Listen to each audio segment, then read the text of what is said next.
I've got a confession to make. I'm in love with this scout rifle, the Doom of Chelchis. It's void, it's a 180, it's a precision frame, and it comes from the King's Fall raid.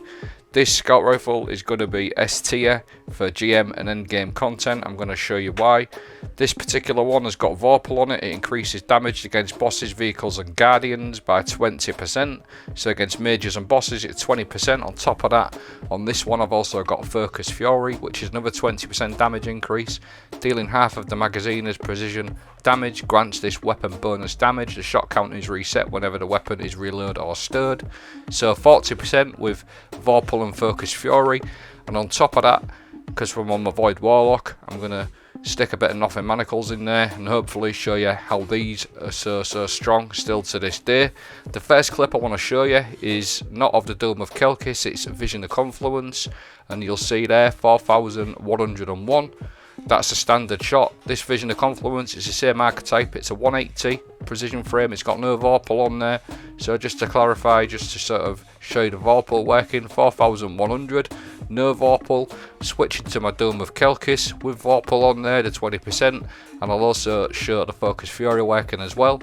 So 4100 from the Vision of Confluence all the way up to 4900, that's the Vorpal, and now you're going to see it go all the way up to 7000 with Focus Fury, and I've put another little mod on there, one that's sort of not really been talked about a lot this season. It's called Sundering Glare. There's another 20% rapid hits against distant combatants, weaken them for a short duration. So that's a further 20% on top of the 20% from Vorpal and on top of the 20% from Focus Fury, and you can really get some high numbers on a scout rifle that takes primary ammo.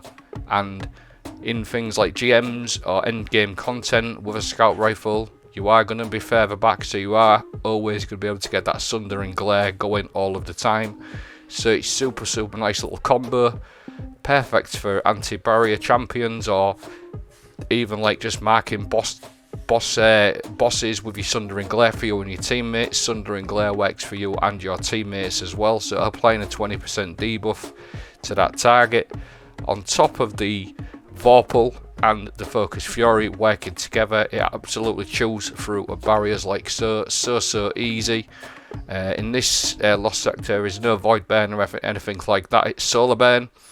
So just a few clips now to show you how good this is against anti-barriers and how sort of nice this scout rifle feels. Like I said, I do actually love it. I am in love with it. It's absolutely awesome, one of the best scouts. And then in GMs, if you've ever used GMs in scouts in GMs, sorry, they are sort of like a little bit lackluster in my opinion, them and pulses, but this sort of makes up with it with them damage buffs that we've already talked about. Super strong, perfect for bosses as well, like I said, with that Sundering Glare. And then what also we can do with this, because we're on the Void Warlock, we're not in Manacles, we may as well add a bit of Volatile Rounds in there. And once you've got a Volatile Rounds going on this with everything else that we've already talked about, this thing absolutely chews through little ads as well, even in endgame content. Absolutely chews through enemies with that volatile, getting all them volatile rounds going, getting that pink powder bloom going everywhere. And also on top of that, even more, I've got Void Elemental Wells going, so we're going to take advantage of our Font of Might on top of that as well. So stay tuned, I'm going to sort of go over some Nothing Manacles gameplay, what they're doing, everything like that. Also probably talk to you about my Void aspects that I've got as well. So Doom of Chelchis and Nothing Manacles for me are an absolutely combo made in heaven. Stay tuned, hopefully I can persuade you and show you why I love them so much.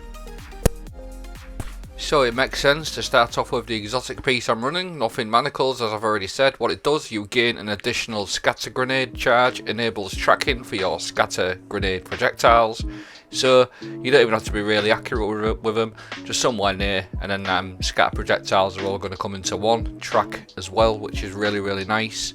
I'm also running Feed the Void for Devour and Child of the Old Gods. I'm pretty sure everybody knows what Devour does, but I'll quickly touch on it. Defeating a target with a Void ability activates Devour while Devour is active. Final blows restore health. And then Child of the Old Gods, what that does, when you cast your Rift, it creates a Void Soul. When you damage a target with a weapon, your Void Soul flies to them, drains them. doing damage and weakening them. When your target is being drained, you are granted grenade and melee energy if you're running a healing rift, or health if you are running an empowering rift. I just want to add to that as well, just so we don't get confused. Sundering Glare does not stack with Child of the Old Gods. Sundering Glare will overtake this buff because that's only 15%. Sundering Glare is 20%, so that will overtake it, but it's still quite good because sometimes you're not going to be at enough distance to proc Sundering Glare. If you're not, you've got your Child of the Old Gods as a backup. Scatter Grenade, obviously for the nothing Manacles, and I also always run a healing rift for end game stuff. Echo of Expulsion, Void ability Final Blows cause targets to explode, which is really nice with nothing Manacles. You're just going to see Void bloom everywhere, it's pretty nice. Echo of Undermining, your Void grenades weaken targets, so with the nothing Manacles we'll get 2 of them, so we can constantly apply a 15% debuff to our targets with the nothing Manacles. Echo of Persistence, Void buffs applied to you.